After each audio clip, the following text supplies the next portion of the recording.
Hello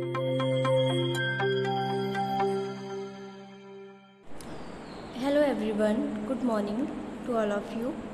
Welcome to your RPIT YouTube academic channel.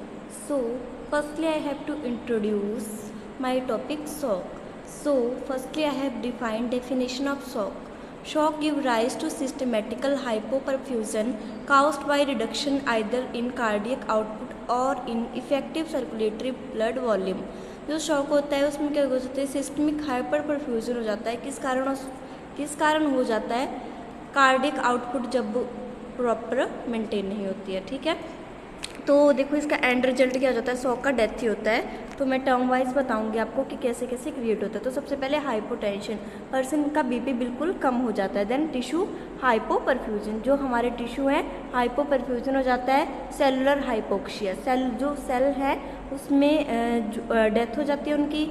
Reversible injury, reversible bar bar attack करता है वो हमारे cell पर और इंजरी होना स्टार्ट हो जाती है। Then irreversible injury with the persistent of shock and organ dysfunction, जो हमारे ऑर्गन्स हैं काम करना बंद कर जाते हैं और लास्ट में डेथ हो जाती है पर्सन की, शॉक में चला जाता है। ठीक है, आगे जाता है टाइप्स ऑफ शॉक। तो हमारे 5 टाइप के शॉक होते हैं। First one hypovolemic shock, second cardiogenic shock, third septic shock, fourth anaphylactic shock, then fifth neurogenic shock. तो firstly I have define one by one. तो first type of the shock hypovolemic shock. Hypovolemic shock occur due to the rapid reduction in blood volume और plasma volume. ठीक है, hypovolemic shock में क्या हो जाता है, जो जल्दी से रैपिड रिडक्शन हो जाती है ब्लड वॉल्यूम की और प्लाज्मा की। ठीक है, कॉजेज क्या जाते हैं हमारे हाइपोवोलेमिक शॉक के? फर्स्ट वन है हेमरेज।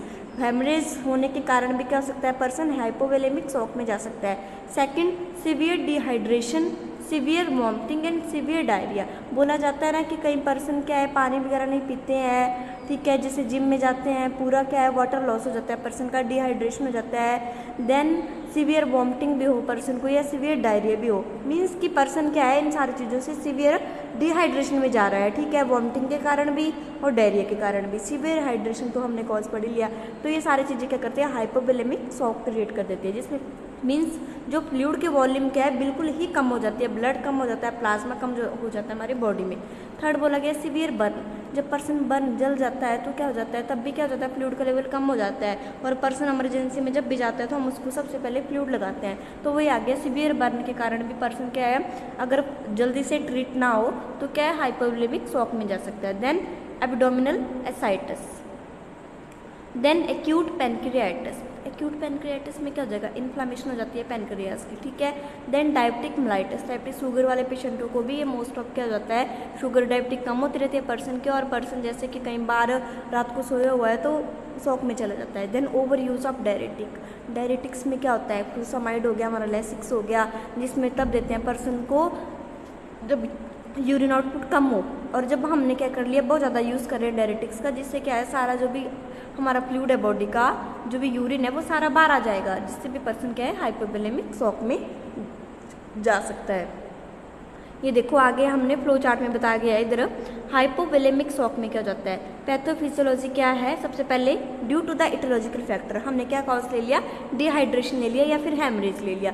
इन दोनों की वजह से क्या हो जाएगा, reduction in intravascular blood volume, जो भी हमारी बॉडी की ब्लड वॉल्यूम है कम हो जाएगी। Then decrease preload, then decrease stroke volume and CO, then systematical hypoperfusion, compensatory vasoconstriction, tissue ischaemia, hypoxia and cellular organ dysfunction. ठीक है, ये सारा है हमारा pathophysiology of the hypovolaemic shock, जो हमारे शॉक पढ़ा हमने और ये फर्स्ट पार्ट था हमारा शॉक का।